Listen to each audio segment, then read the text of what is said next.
For more than 50 years, no human has left Earth's neighbourhood. We've launched satellites, built space stations, landed robots on distant worlds. But since the Apollo missions, no one has crossed the invisible line where Earth stops protecting you. That silence wasn't caused by a lack of ambition, it was caused by uncertainty. Now, for the first time in half a century, NASA is preparing to send people beyond low Earth orbit again. Not to land, not to explore, not to make history headlines. This mission exists for a different reason. This is all about knowledge and testing. What happens when humans step outside Earth's safety net once more? What systems fail first when depended upon? And why could a mission that never touches the moon still decide the future of human spaceflight? This is Artemis II.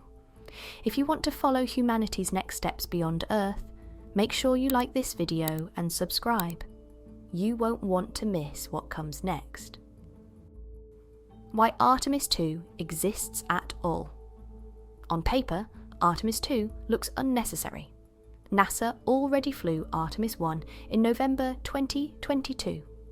The Orion spacecraft completed a 25-day uncrewed journey, travelled roughly 1.4 million miles, looped around the moon, and splashed down safely in the Pacific Ocean near Baja, California.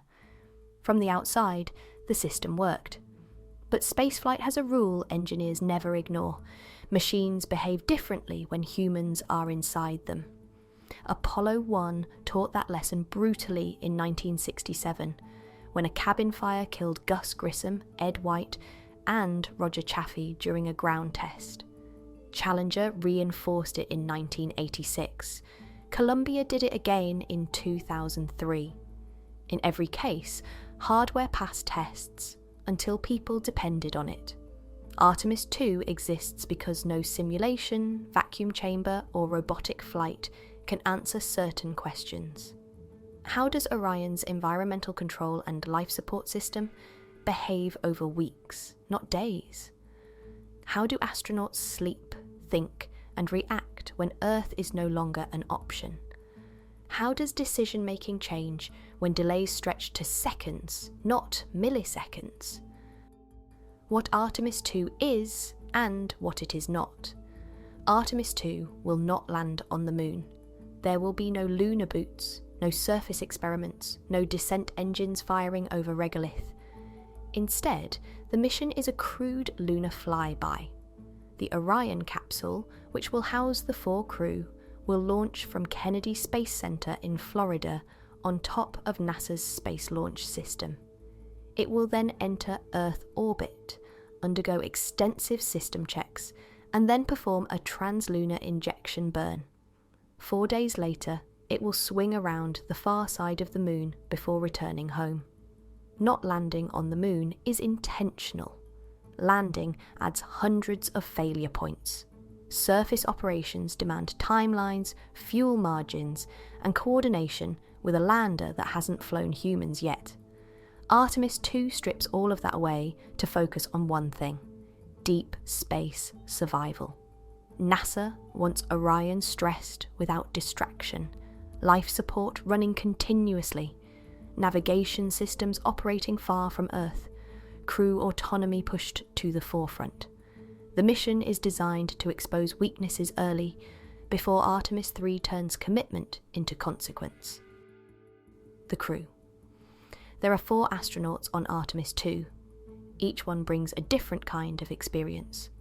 The Artemis II crew was announced in April 2023, and it includes Reed Wiseman, a NASA astronaut and mission commander, previously flew to the International Space Station aboard Soyuz TMA-13M. He later served as NASA's chief astronaut, overseeing crew readiness. Victor Glover. A pilot is a US Navy commander and former test pilot. He flew SpaceX Crew 1, becoming the first black astronaut to complete a long-duration ISS mission. Christina Koch, mission specialist. She holds the record for the longest single spaceflight by a woman, 328 days aboard the ISS. She also participated in the first all-female spacewalk with Jessica Meir. Jeremy Hansen, Missions Specialist. He represents the Canadian Space Agency. A former Royal Canadian Air Force fighter pilot, he becomes the first non-American to travel to the moon. Experience matters here. These four will be the first humans to leave low Earth orbit since Gene Cernan, Ron Evans, and Harrison Schmitt came home aboard Apollo 17 in 1972. The Orion Capsule. At first glance, Orion looks familiar. A blunt cone, a heat shield, a shape borrowed from Apollo. However, underneath it's a different animal. Built by Lockheed Martin, Orion's pressure vessel uses advanced aluminum-lithium alloys. Its avionics are fully digital. Its software runs millions of lines of code. For power, it carries 4 solar arrays stretching nearly 23 feet each, built by Airbus instead of fuel cells. Inside, there are about 330 cubic feet of habitable space, roughly 60% more than Apollo. The real heart of Orion isn't propulsion, it's life support. The environmental control and life support system regulates oxygen, removes carbon dioxide, manages humidity, and handles waste through the Universal Waste Management System, an upgrade born from decades of hard lessons aboard the shuttle and ISS. Artemis II will be the first time this system operates continuously beyond Earth orbit. A stress test like no other. The rocket, Space Launch System, everything rides on the Space Launch System, or SLS. Standing over 98 metres tall, SLS produces roughly 8.8 million pounds of thrust at liftoff. That's more than Saturn V, more than any rocket NASA has ever flown. The core stage is built by Boeing. The 4 RS-25 engines once powered space shuttles like Discovery and Atlantis. The solid rocket boosters, built by Northrop Grumman, burn for just over 2 minutes and cannot be shut off. Once they ignite, the mission is committed. SLS exists because Orion is heavy. Life support, shielding, redundancy, it all adds mass. No commercial rocket currently certified for crewed lunar missions can lift it in one piece. That makes Artemis II as much a test of infrastructure as exploration, because if SLS fails to perform reliably, Artemis ends here, and all plans to put man back on the moon are delayed. Leaving Earth behind. After launch, Artemis II will feel familiar at first. Orbit Earth, system checks, calm voices, routine procedures. Then comes the burn. Translunar injection lasts about 18 minutes. When it ends, Orion is no longer circling Earth, it's moving away from it. Distance begins to matter quickly. Orion will already be further than the International Space Station has ever been. Soon after, Artemis II's official trajectory will push humans 4,700 miles beyond the far side of the moon. That will be farther than humans have ever travelled, breaking the old record of 158 miles past the moon, held by the Apollo 13 astronauts during that ill-fated 1970 flight. Earth will shrink into a bright disk. Communication delays will grow, decisions will slow. From this point on, autonomy becomes real. The far side. Silence. When Orion swings behind the moon, something strange happens. Everything goes quiet. For roughly 45 minutes, all communication with Earth will be cut off. No radio, no telemetry, no real-time guidance from Mission Control in Houston. This isn't a flaw, it's all part of the process. Apollo crews experienced it too. Jim Lovell described it as complete isolation. Artemis II will feel it again, except this time the spacecraft is more complex and the mission longer. During the blackout, Orion will skim roughly 4,700 miles above the lunar surface. The crew will observe craters, mare, and shadowed regions humans haven't seen up close since 1972. But they'll also be alone. No one will know how things are going until the signal returns. Deep space dangers. Once Orion leaves Earth's magnetic shield, the environment changes in ways no orbiting mission can fully prepare for. Beyond the Van Allen radiation belts, astronauts are exposed to galactic cosmic rays, high-energy particles born in distant supernovae, and sporadic solar particle events launched by eruptions on the Sun. These are not abstract dangers. They pass through metal, electronics, and human tissue. On the International Space Station, Earth's magnetosphere deflects much of this radiation. Artemis II will not have that protection. NASA has lined Orion's walls with shielding and strategically placed storage lockers to create storm shelters inside the capsule.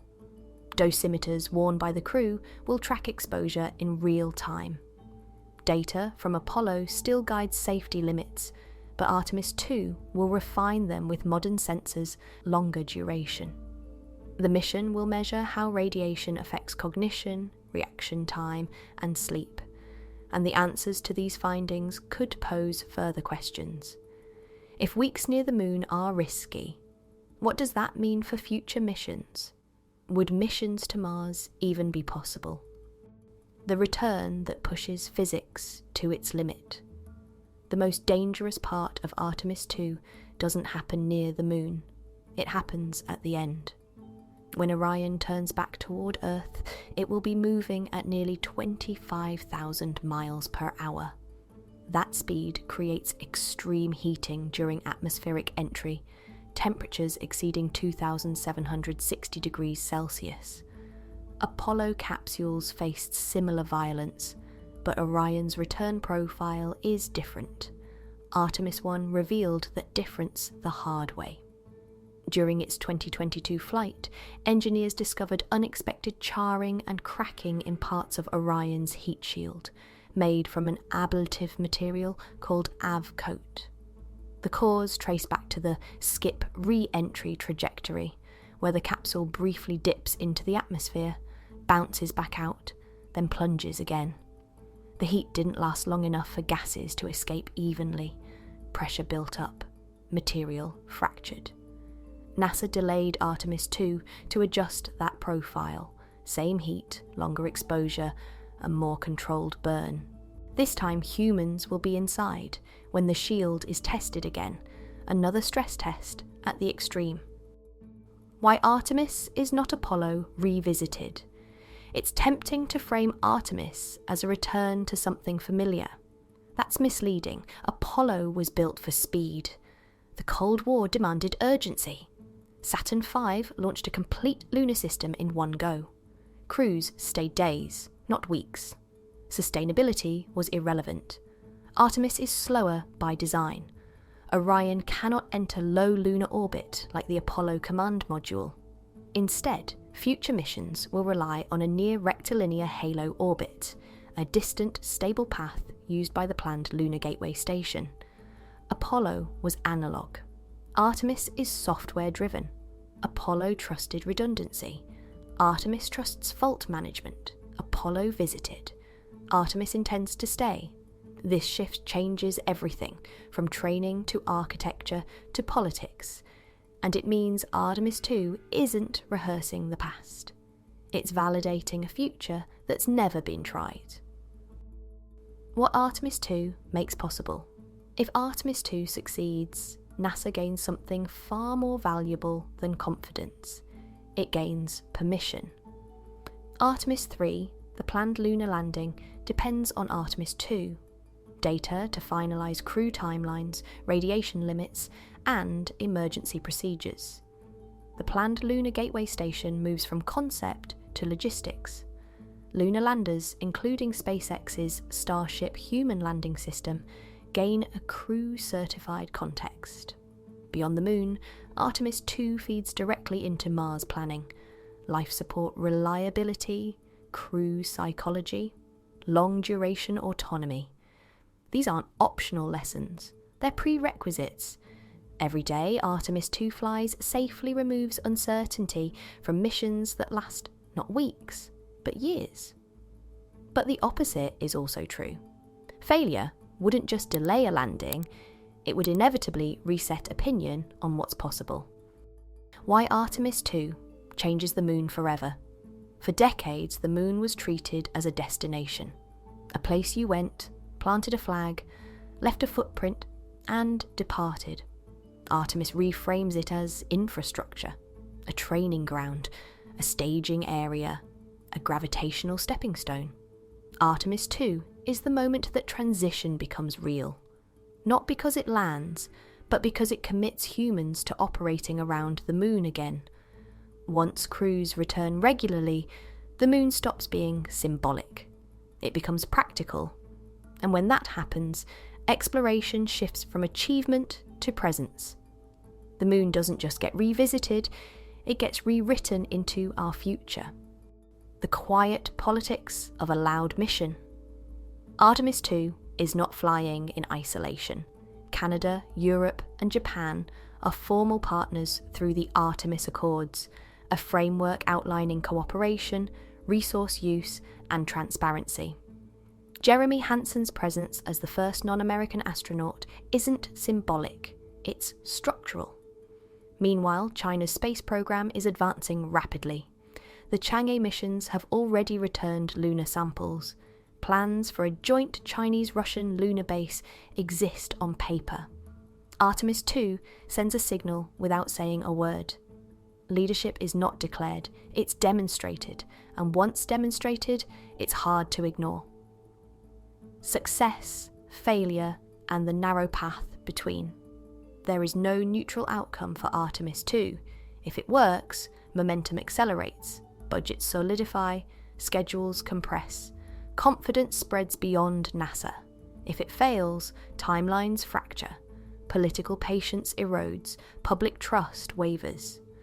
Unlike satellites or probes, crewed deep space missions are rare by necessity. You don't get many attempts. That makes Artemis II less like a test flight and more like a referendum. Not just on hardware, but on commitment. Artemis II will not end with footprints in dust. It will end with a splashdown in the Pacific Ocean, 4 astronauts climbing out and engineers poring over data. Quiet, clinical, unspectacular. But something will have changed. After 50 years, humans will have proven they can leave Earth again, not in memory, not in myth, but in practice. The moon won't feel distant anymore, and Mars won't feel impossible. Artemis II isn't about where we land, it's about whether we're willing to go and keep going once the silence returns.